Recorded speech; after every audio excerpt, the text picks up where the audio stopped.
The second issue I researched was suicide prevalence in adolescents and young adults. From 2000 to 2016, the suicide rates have increased by 30%.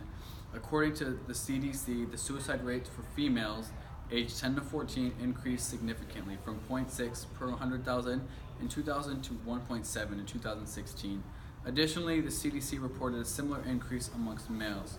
Suicide rates were significantly higher in 2016 compared with 2000 among males aged 15 to 24.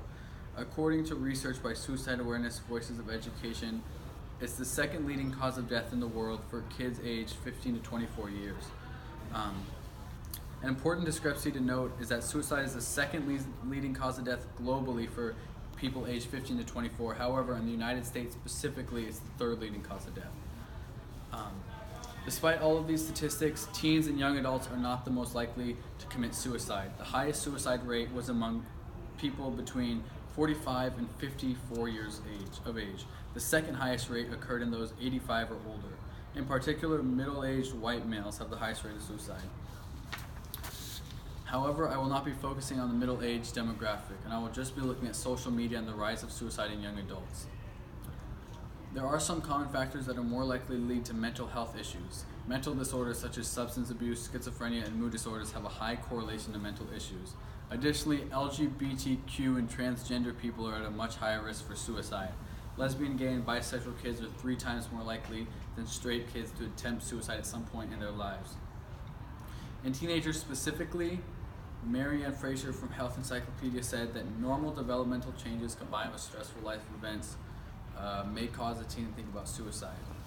Another factor that's a common force is bullying or harassment. One way to help these people is through live interactions, as Dr. Solomon said, and another way to help these people is to spread awareness and educate people on how to respond to situations when a close friend is dealing with suicide. Dr. Solomon pointed out a fantastic organization, San Francisco Suicide Prevention, that organizes rallies at schools to educate students. Education and awareness can help a person handle a situation where someone they know is contemplating suicide. People who want to kill themselves often feel isolated or as they have no purpose, and one way to reduce these attempts would be to check up on people and see how they're feeling. According to Hillary Bruick from Business Insider, truly effective mental health care, better access to treatment, lower costs, and reduced stigma could go a long way towards reducing suicides. Although these solutions may seem simple, they're often powerful forces that can save a life. Finally, the last topic I did the most research on was the link between social media and technology use to increase suicide rates among young adults and teenagers. According to Markham Hyde, an author for Time, a substantial amount of research has found associations between heavy technology use and poor mental health among adolescents and young adults. He also said that many parents, teachers, and guidance counselors say social media and heavy technology use are a problem. This was backed up by Pat Fontana from Student Mental Health, who said that students who are prone to depression often have those mental health conditions magnified under the presence of social media. I discovered that unhealthy consequences of social media and technology use mainly stem from 2 things: self-esteem and bullying. Bullying has proven to be a factor that can cause someone to make an attempt on their life, and with technology on the rise, bullying is more prevalent than ever. It takes on a new form with cyberbullying. The internet and cell phones have unfortunately provided increased opportunities for bullying outside school that do not require face-to-face confrontation. In today's virtual world, bullying has also turned to technology and uses social media for harm. Dr. Solomon pointed out how online bullying could be worse than physical confrontation because the student doesn't know who wants to hurt them. The second issue that's prevalent is low self-esteem. Frank Bruno said that the portrait of depression can be greatly enriched by listing some of the symptoms often associated with it. They include dejection and poor self-image. Both dejection and poor self-image are common for people with low self-esteem. So social media can create self-conscious issues when people only post their best pictures or create an image of a perfect life.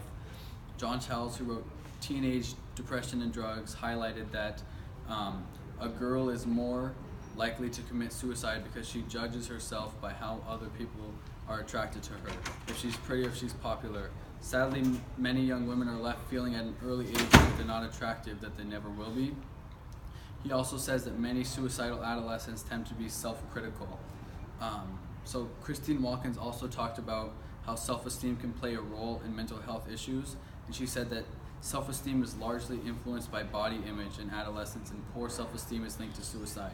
She says that negative body attitudes were predictive of suicidal ideation above and beyond the effects of depression, hopelessness, and past suicidal behavior. So social media can be detrimental to someone who uses it regularly. In conclusion, my research indicated that social media does have a link to suicide and mental health issues due largely to cyberbullying and self-esteem issues. Teenagers are already susceptible because of everything they are already dealing with. I asked Dr. Solomon if adults have the same negative consequences, or is it just young people? And he said that young people are more susceptible to the consequences because they deal with hormones, they deal with not being a child but not being an adult, and their brain isn't fully formed.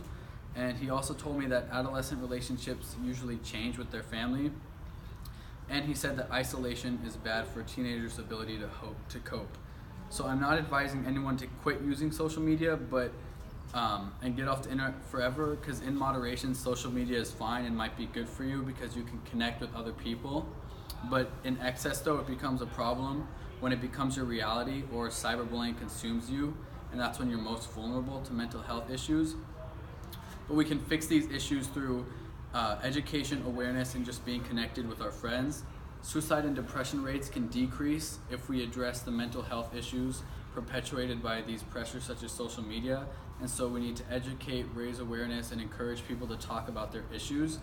And all people need to understand that most problems are temporary, and in the moment they might seem insurmountable, but they will pass and you don't have to choose death.